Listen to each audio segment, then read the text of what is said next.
Assalamualaikum viewers. As you know that we have started a series of lectures on second year organic chemistry, and in this aspect today we are going to start the chapter number 8, that is the second chapter of organic chemistry in second year chemistry book, and this chapter is named as aliphatic hydrocarbons. So इस video में जो हम topic discuss करेंगे that will be named as introduction to hydrocarbon, and the second one will be the nomenclature of different type of hydrocarbon. Different type से मेरा मतलब है कि हम इसमें अल्केन, अल्कीन एंड अल्काइन तीनों के नोमेनक्लेचर्स को जो है वो इसी वीडियो के अंदर डिस्कस करेंगे. So let's start today's video और देखते हैं introduction to hydrocarbon. Introduction to hydrocarbon में सबसे पहले हम देखेंगे what are hydrocarbon. Hydrocarbon are organic compound that are composed of carbon and hydrogen only. यानी कार्बन और हाइड्रोजन के कंपाउंड्स को हम नाम देते हैं हाइड्रोकार्बन्स का. So carbon, we all know that carbon has a unique property of catenation because of which it can form a long chain of carbon atom. So because of these long chain of carbon atoms, there are numerous organic compounds that are named as hydrocarbon. So just because of the large number of the hydrocarbons are divided into several categories depending upon their structure, size and nature of the ring. यानी catenation की वजह से carbon atom जो है वो बहुत ज़्यादा लंबी चेन्स बना सकते हैं. सो इस प्रॉपर्टी की बेस पे there are lot of hydrocarbons that are present in our nature and millions are being synthesised every day. So these hydrocarbons are divided into different categories. किस बेस पे? Depending upon their structure, chain और size और nature of the ring. इन सारी चीज़ों की base पे हमने हाइड्रोकार्बन्स को जो है वो बहुत ज़्यादा टाइप्स के अंदर डिवाइड किया हुआ है. So this is the classification of hydrocarbon. Hydrocarbon क्या है? डेफिनेशन हमारे पास compounds of carbon and hydrogen. So ये दो टाइप्स हैं, इसकी मेन टाइप्स हैं, जिसमें पहली टाइप है क्लोज चेन हाइड्रोकार्बन और दूसरी है open chain hydrocarbon. Close chain hydrocarbon कौन से होती है? That contains the close chains और rings of the carbon atom.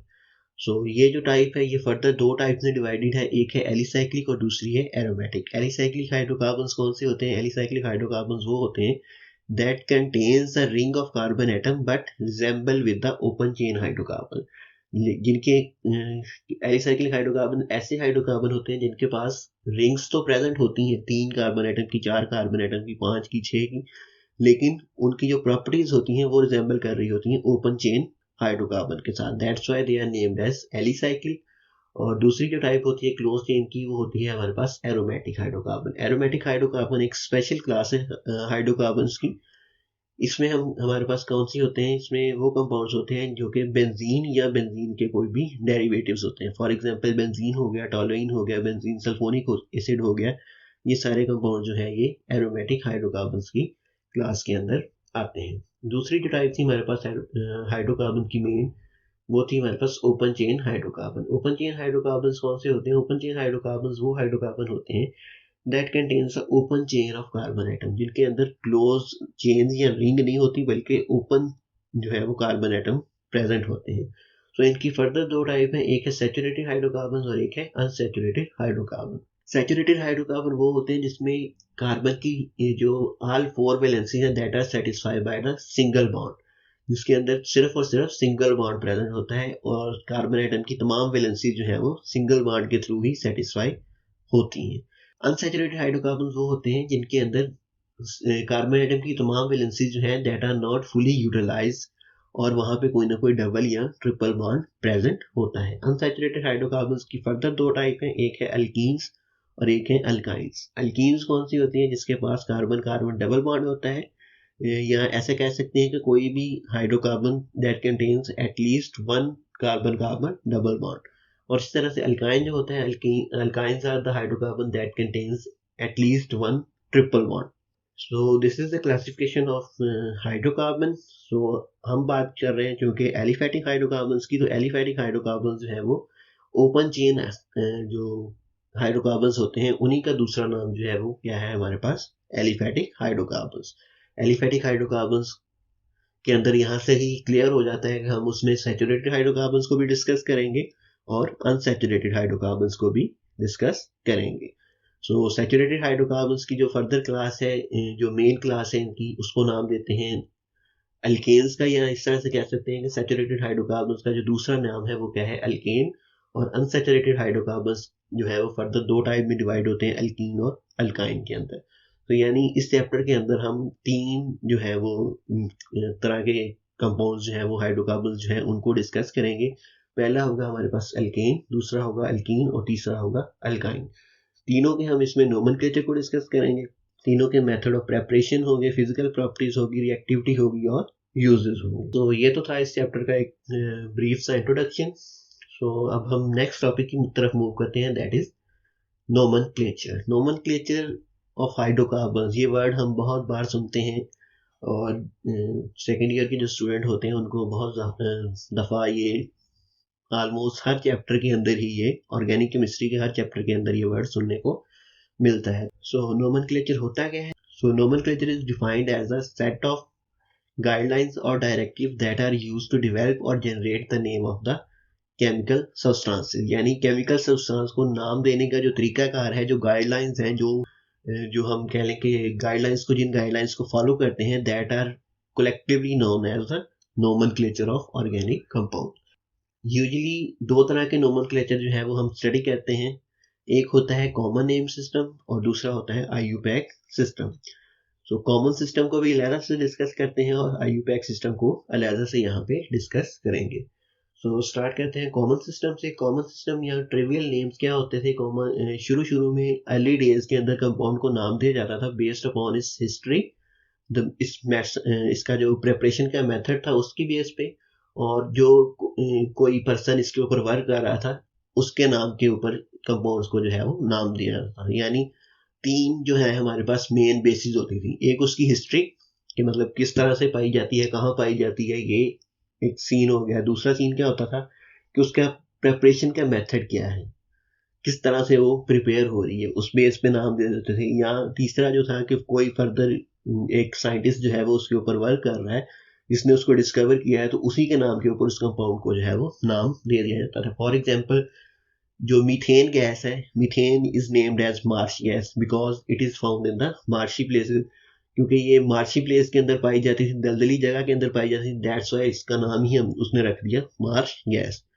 और एस्टिक एसिड जो है उसको नाम दे दिया, उसका नाम जो ड्राइव किया गया विनीगर से, क्योंकि ये विनीगर के अंदर प्रेजेंट होता है, तो दैट्स वाई इसको विनीगर से ही इसका नाम निकाल के एस्टिक एसिड रख दिया गया। और फॉर एग्जांपल एक और कंपाउंड है हमारे पास बारबिटूरिक एसिड। बारबिटूरिक एसिड को नाम दिया गया है, उसके ऊपर जो वर्क कर रहा था साइंटिस्ट उसका नाम था बारबरा, सो उसी के नाम से उसको जो नाम दे दिया गया बारबिटूरिक एसिड का। इस तरह का सिस्टम जो होता है वो अट्रैक्टिव तो लगता है लेकिन बहुत ज्यादा प्रैक्टिकल नहीं है।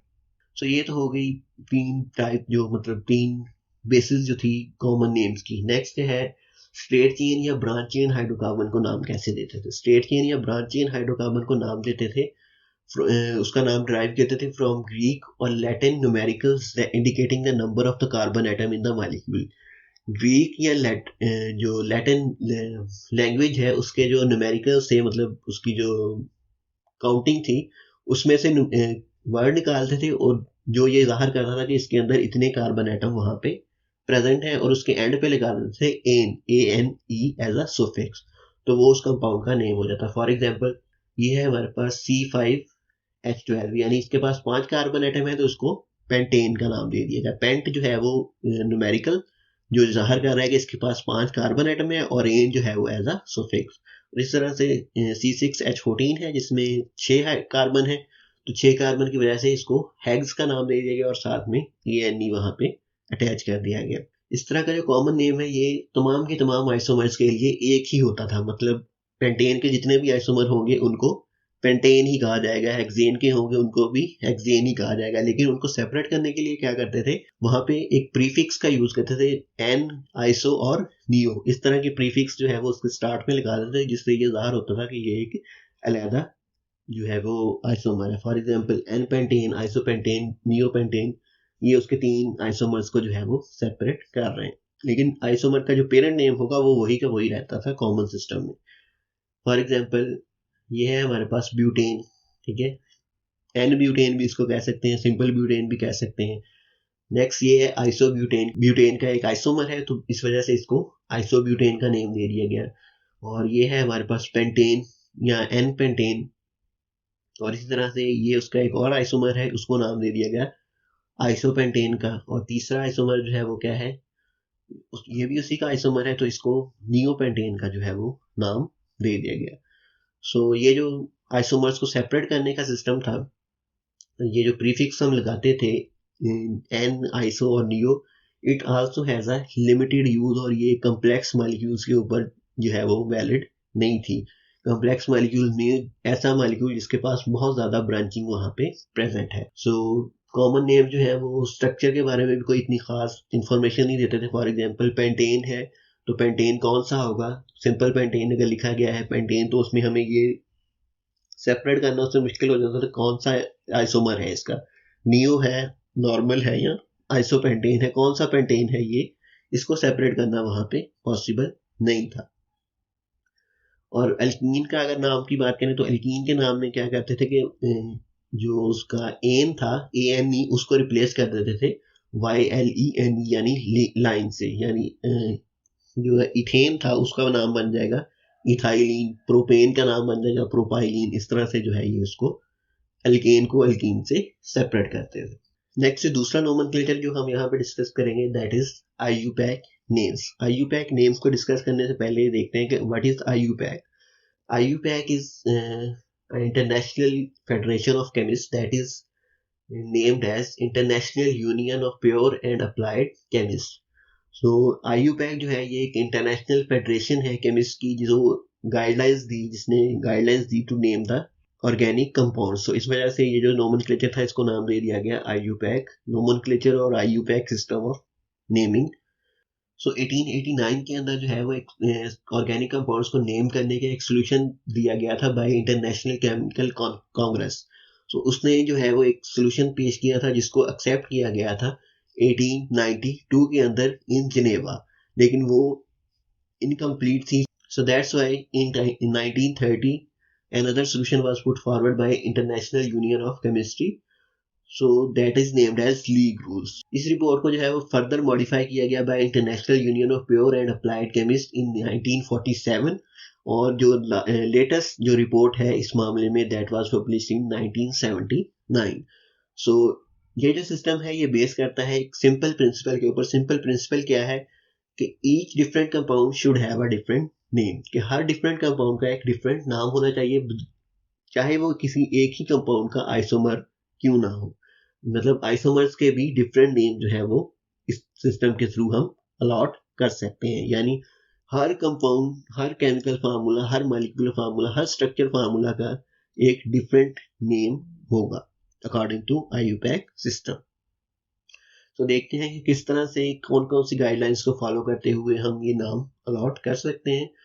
So let's start with the nomenclature of alkyl group. Alkyl group क्या है? Alkyl groups are the substituents that are attached to the main carbon chain. जो carbon chain के ऊपर substituent attach हैं उनको हम नाम देते हैं alkyl group का। Alkyl group बनता कैसे है? If we remove one hydrogen atom from an alkane, the rest of the group will be named as alkyl group. For example, methane से अगर हम एक हाइड्रोजन को डिटैच कर देंगे तो वो क्या बन जाएगा? एक अल्काइल ग्रुप वहां पे बन जाएगा। इसको रिप्रेजेंट करते हैं आर के साथ, और इसका नाम जो है उसमें क्या होता है कि ANE जो अल्केन का होता है वो रिप्लेस हो जाता है YL के साथ, यानी अल्केन जो है वो किस में कन्वर्ट हो गया? अल्काइल में। फॉर एग्जाम्पल ये है हमारे पास मीथेन के पास 4 हाइड्रोजन एटम प्रेजेंट है, तो इनमें से अगर हम एक हाइड्रोजन एटम को डिटैच कर देंगे उसके पास रह जाएंगे 3 hydrogen atom. So this is name as methyl. सो मीथेन का ANE जो है उसको रिप्लेस कर दिया YL के साथ। सो ये जो अल्केन था वो कन्वर्ट हो गया अल्काइल के अंदर, यानी जो सब्स्टिट्यूएंट उसके ऊपर अटैच होंगे, अगर वहां पे CH3 अटैच होगा तो वो मिथाइल होगा, अगर C2H5 अटैच होगा तो वो इथाइल होगा। इसी तरह से प्रोपेन में से अगर हम एक हाइड्रोजन निकाल के वहां पे अटैच करेंगे तो वो प्रोपाइल होगा, ब्यूटेन में से निकलेगा तो वो ब्यूटाइल होगा। इसी तरह से फर्दर सब्स्टिट्यूएंट जो है वो इसी तरह से चलते जाएंगे। नेक्स्ट है nomenclature of simple hydrocarbon. Simple hydrocarbon को किस तरह से हमने नाम देना है? सिंपल हाइड्रोकार्बन से मतलब ये है कि ऐसे हाइड्रोकार्बन जिनके पास कोई भी सब्स्टिट्यूएंट वहां पे प्रेजेंट नहीं है, उनको किस तरह से नाम देना है, यानी जिनके पास ब्रांचिंग अवेलेबल नहीं है उन हाइड्रोकार्बन को किस तरह से हम नाम दे सकते हैं। सो उसके केस में हमने 3 रूल जो है वो उनको फॉलो करना होता है। पहला रूल क्या है कि उसमें हमने बॉन्डिंग की नेचर चेक करनी है कि कार्बन एटम की बॉन्डिंग किस तरह से है, सिंगल है, डबल है या ट्रिपल है, कौन सी बॉन्डिंग वहां पे प्रेजेंट है मॉलिक्यूल के अंदर। सो ये बॉन्डिंग चेक क्यों करनी है? In order to decide the ending part of the name. जो नाम का आखिरी हिस्सा है वो हम इस बेस पे डिसाइड करेंगे कि इसमें बॉन्डिंग कौन सी है। दूसरा जो रूल है वो क्या है कि उसमें नंबर ऑफ कार्बन एटम को हमने देखना है कि कितने कार्बन एटम वहां पे प्रेजेंट है, 1 है, 2 है, 3 है, 4 है, कितने हैं। तो नंबर ऑफ कार्बन एटम की बेस पे हम उसका स्टार्टिंग पार्ट जो है वो उसको डिसाइड करेंगे, और एट द एंड क्या करेंगे, स्टार्टिंग पार्ट और एंडिंग पार्ट दोनों को कंबाइन कर देंगे, तो ये हमारे पास उस कंपाउंड का नेम आ जाएगा, जो भी कंपाउंड हमारे पास वहां पे होगा। तो देखते हैं कि अब इसे करना कैसे है। तो ये है हमारे पास एक टेबल के अंदर हमने different carbon atom, number of carbon atom और उसके साथ साथ starting part of the name वहां पे लिखा हुआ है। अगर वहां पे एक कार्बन एटम होगा तो उसका स्टार्टिंग पार्ट क्या होगा, मैथ होगा। अगर 2 होंगे तो एथ होगा, 3 होंगे तो प्रॉप होगा, 4 होंगे तो ब्यूट होगा, 5 होंगे तो पेंट होगा, 6 होंगे तो हेक्स होगा, 7 होंगे तो हेप्ट होगा, 8 होंगे तो ऑक्ट होगा, और 9 होंगे तो नॉन होगा, और 10 कार्बन एटम अगर वहां पे होंगे तो वो डेक होगा। सो 10 से ज्यादा जो है वो यूजली 12 के सिलेबस से बाहर होते हैं, तो दैट्स वाई हमने यहाँ तक ही इसको देखना है। 10 तक के जो है वो वहां पे हम डिस्कस करेंगे। सो ये तो हो गया नंबर ऑफ कार्बन एटम की बेस पे हमने कौन सा जो उसका नाम का स्टार्टिंग पार्ट जो है वो वहां से चूज करना है, ये उसका टेबल हो गया। अब एंडिंग पार्ट का जो टेबल है वो क्या है हमारे पास, अगर वहां पे सिंगल बॉन्ड है, सारे के सारे कार्बन एटम के दरमियान सिंगल बॉन्ड ही प्रेजेंट है, तो उसका एंडिंग पार्ट क्या होगा, ANE। और अगर डबल बॉन्ड है तो वहां पे उसका एंडिंग पार्ट क्या होगा, ENE। और अगर ट्रिपल बॉन्ड है तो वहां पे उसका एंडिंग पार्ट क्या होगा, YNE। यानी सिंगल के एंड पे सिंगल बॉन्ड है तमाम के तमाम, तो उसमें कौन सा आएगा, एन आएगा एंड पे। अगर एक भी डबल बॉन्ड वहां पे प्रेजेंट है तो इन आएगा वहां पे उसके एंड पे, और अगर एक भी ट्रिपल बॉन्ड वहां पे प्रेजेंट है तो उसके केस में क्या होगा, YNE उसके यहाँ, या उसको कह सकते हैं कि आइन उसके एंड पे प्रेजेंट होगा। अब इसको एग्जांपल्स के साथ डिस्कस करते हैं। फॉर एग्जांपल ये है हमारे पास एक compound. So according to first rule हमने क्या डिस्कस करना था कि सबसे पहले उसमें देखना है कि बॉन्डिंग कौन सी है। तो इस सारे कंपाउंड के अंदर जो है वो सिंगल बॉन्ड प्रेजेंट है, so that's why its ending name will be ane, ANE। और इसके अंदर नंबर ऑफ कार्बन आइटम कितने हैं, 1 2 3 और 4, 4 कार्बन आइटम प्रेजेंट है, तो इसका पहला नाम क्या होगा, इसका पहला नाम हो गया ब्यूट, यानी BUT। सो अब इसको कंबाइन करेंगे तो क्या हो जाएगा हमारे पास, but plus n will be equal to butane. So butane will be the name of this compound. Next है हमारे पास ये एक हाइड्रोकार्बन है। इसमें क्या है कि पहला रूल क्या था, नेचर ऑफ बॉन्डिंग। तो इसके अंदर एक डबल बॉन्ड यहाँ पे प्रेजेंट है, तो इसका एंडिंग नेम क्या होगा, ईन, ENE। और इसके पास जो है वो दूसरा रूल क्या है हमारे पास, इसमें कार्बन एटम की तादाद देखनी। तो कार्बन एटम कितने हैं इसके पास, 1 2 3 4 एंड 5। सो इसका स्टार्टिंग नेम क्या होगा, पेंट। तो जब इन दोनों को कंबाइन करेंगे तो क्या हो जाएगा, पेंटीन। इस तरह से एक और एग्जांपल इसकी देखते हैं। ये है हमारे पास एक कंपाउंड, इसके अंदर क्या है, इसकी नेचर ऑफ बॉन्डिंग क्या है, इसके पास ट्रिपल बॉन्ड प्रेजेंट है, तो इसका एंडिंग नेम क्या होगा, आइन, YNE। और इसके पास जो कार्बन आइटम है वो कितने हैं, 1 2 3 4 5 एंड 6। तो 6 जो है वो इसके पास कार्बन आइटम प्रेजेंट है, तो स्टार्टिंग नेम क्या होगा, hex. So hex plus yne will be equal to hexyne. इस तरह से ये है हमारे पास एक और हाइड्रोकार्बन, इसके अंदर जो है वो नेचर ऑफ बॉन्डिंग इसकी क्या है, डबल बॉन्ड वहां पे प्रेजेंट है, सो इसका एंडिंग नेम क्या होगा, इन। और इसके जो कार्बन आइटम है वो कितने हैं, 1 2 3 4 5 and 6। So hex plus ene will be equal to hexene. इसी तरह से एक और एग्जांपल है हमारे पास, इसके पास जो नेचर ऑफ बॉन्डिंग है वो क्या है, सिंगल बॉन्ड है सारे के सारे, सो एंडिंग नेम क्या होगा, एन। और इसके पास जो कार्बन आइटम है वो कितने हैं, 1 2 3 4 5 एंड 6। सो इसका नेम क्या होगा, hex plus ane. So hexane will be its name.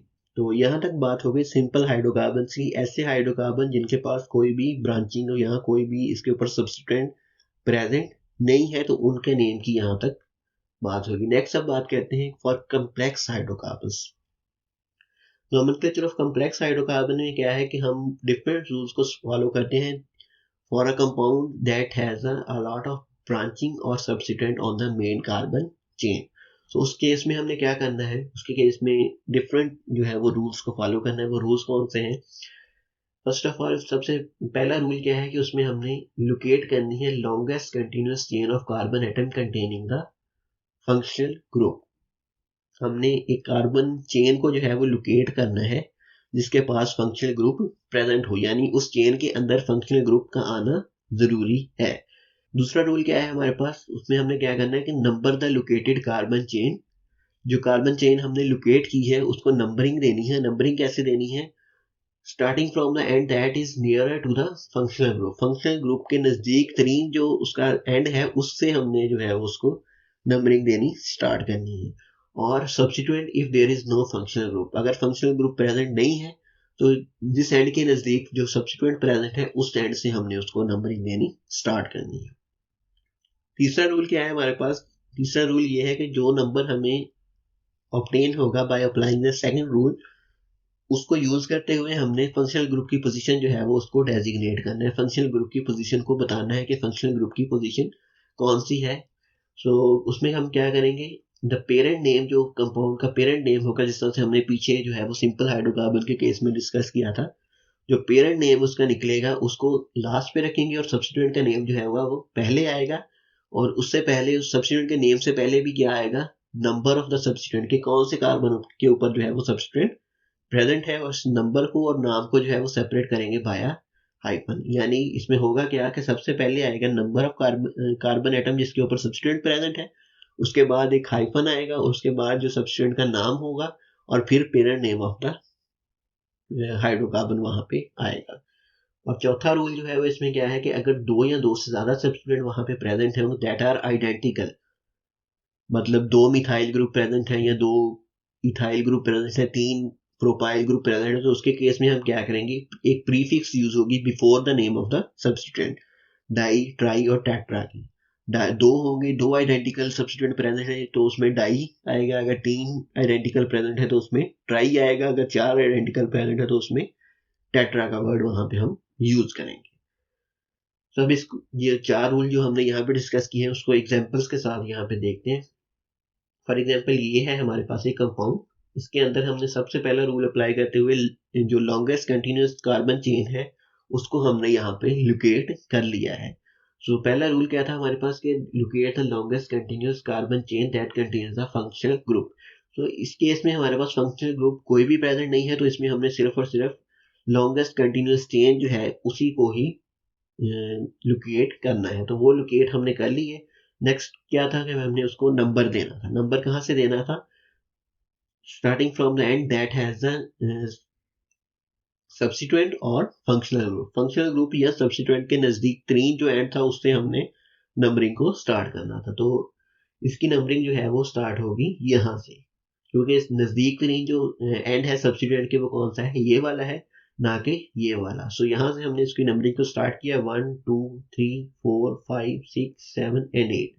So 8 carbon atom present है तो क्या होगा इसका नेम, और सिंगल बॉन्डिंग है तो क्या है, ऑक्टेन है ये हमारे पास। और इससे पहले हमने क्या करना है कि सब्स्टिट्यूएंट की पोजीशन को जो है वो डेजिग्नेट करना है। वो क्या है हमारे पास 2 3 एंड 4। सो तीन आइडेंटिकल जो है वो सब्स्टिट्यूएंट प्रेजेंट है, तीनों के तीनों मिथाइल है, तो क्या होगा, इसका नाम क्या होगा, 2 3 4 ट्राई मिथाइल, क्योंकि तीन जो है वो आइडेंटिकल सब्स्टिट्यूएंट प्रेजेंट है। So that's why it will be tri methyl, और 8 कार्बन की चेन है तो वो octane. So 2 3 4 tri methyl octane will be its name. एक और एग्जांपल देखते हैं। ये है हमारे पास एक दूसरा हाइड्रोकार्बन, इसमें भी हमने जो है वो फंक्शनल ग्रुप प्रेजेंट नहीं है, तो हमने लॉन्गेस्ट कंटिन्यूअस चेन जो है वो उसको लोकेट कर लिया है।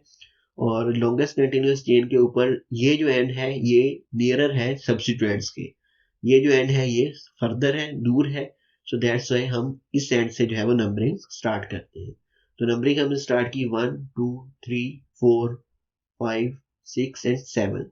सो 7 कार्बन की चेन है सिंगल बॉन्डिंग के साथ। सो क्या होगा इसका नेम, हेप्टेन, और इसके ऊपर दो सब्स्टिट्यूएंट प्रेजेंट है आइडेंटिकल, 3 और 4 पोजीशन के ऊपर।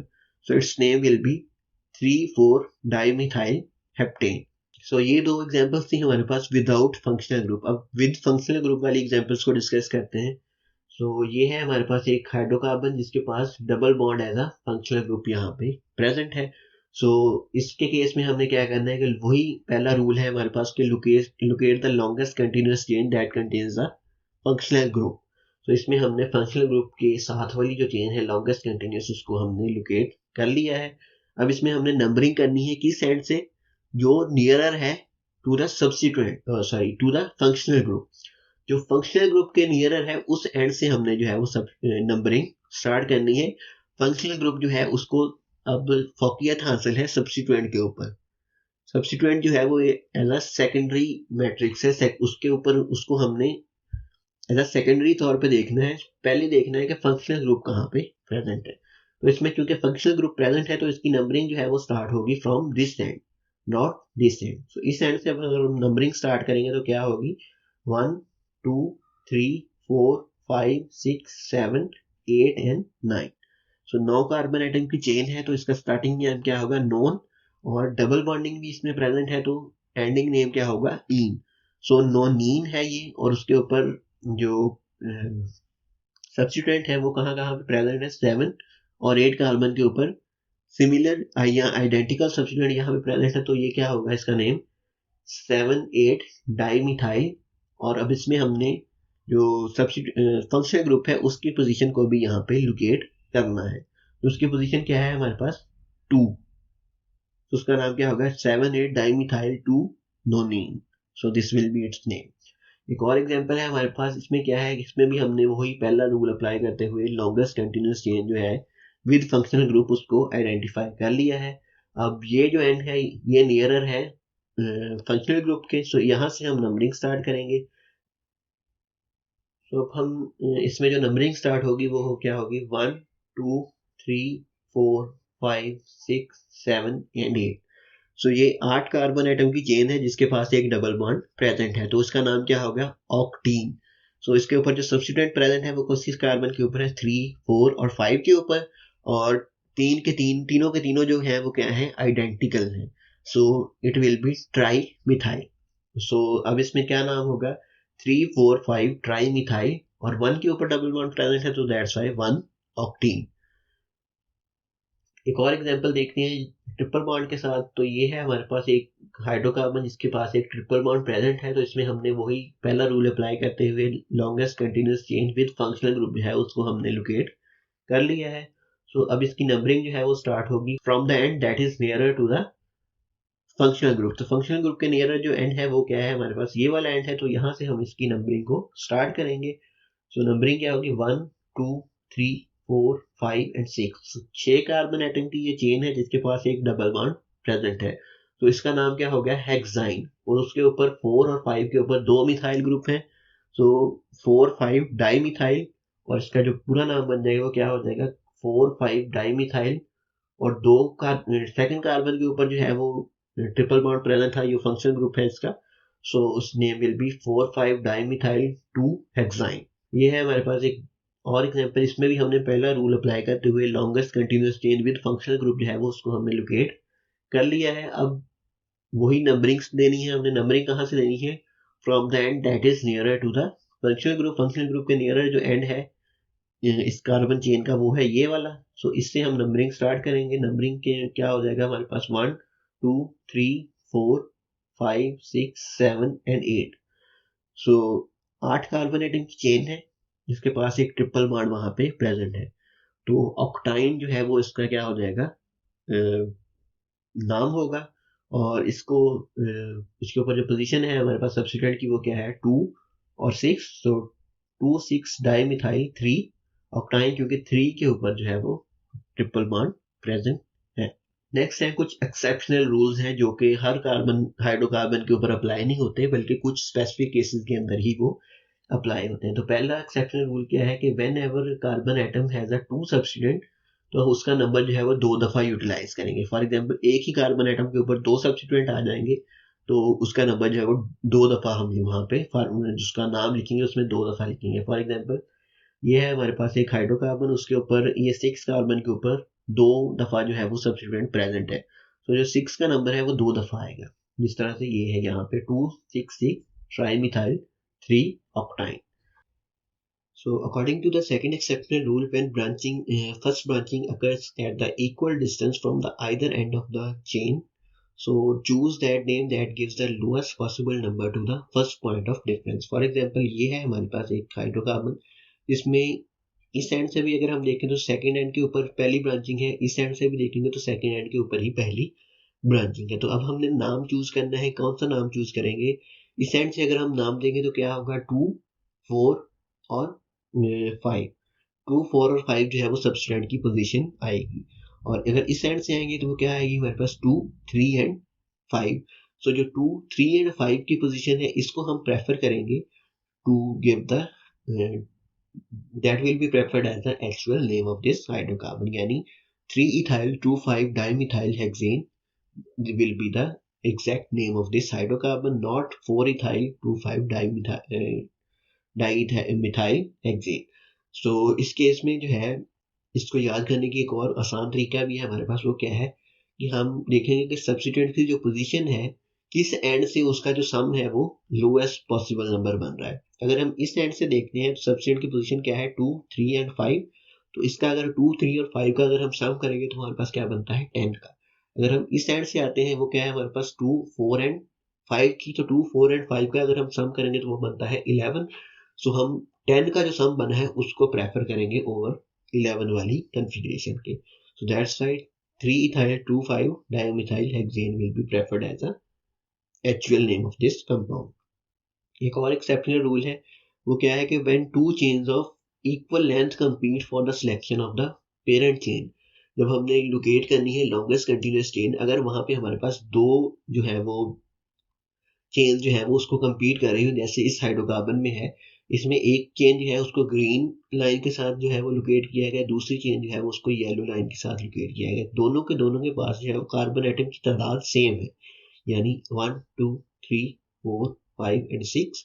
और अगर हम येलो वाले की बात करें तो वो क्या है, 1, 2, 3, 4, 5 एंड 6। दोनों की लेंथ जो है वो अब इक्वल होगी। तो ऐसे केस में हम क्या करेंगे, हम उस चेन को प्रेफर करेंगे जिसके ऊपर सब्स्टिट्यूएंट ज्यादा होंगे। अगर हम ग्रीन वाली जो चेन है उसको प्रेफर करें तो उसमें हमारे पास कितने सब्स्टिट्यूएंट है, 1 एंड 2।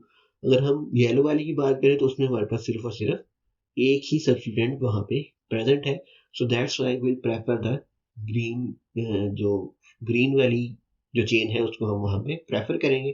तो इस केस में उसका नाम क्या बनेगा, उसी केस से हम उसकी नंबरिंग करेंगे। नंबरिंग करने के बाद जो हमारे पास उसका नाम आएगा दैट इज 3-ethyl-2-methyl हेक्सेन, क्योंकि 6 कार्बन की चेन थी और सिंगल बॉन्डिंग के साथ थी, तो इसका नाम जो है वो हेक्सेन होगा। और दूसरी और तीसरी पोजीशन के ऊपर जो है वो वहां पे सब्स्टिट्यूएंट प्रेजेंट है। So that's why it will be named as 3-ethyl-2-methyl hexane. So this is the today's video. Thank you for watching this video. Go and hit the subscribe button along with the bell icon so that you can receive the notification of my new videos regularly.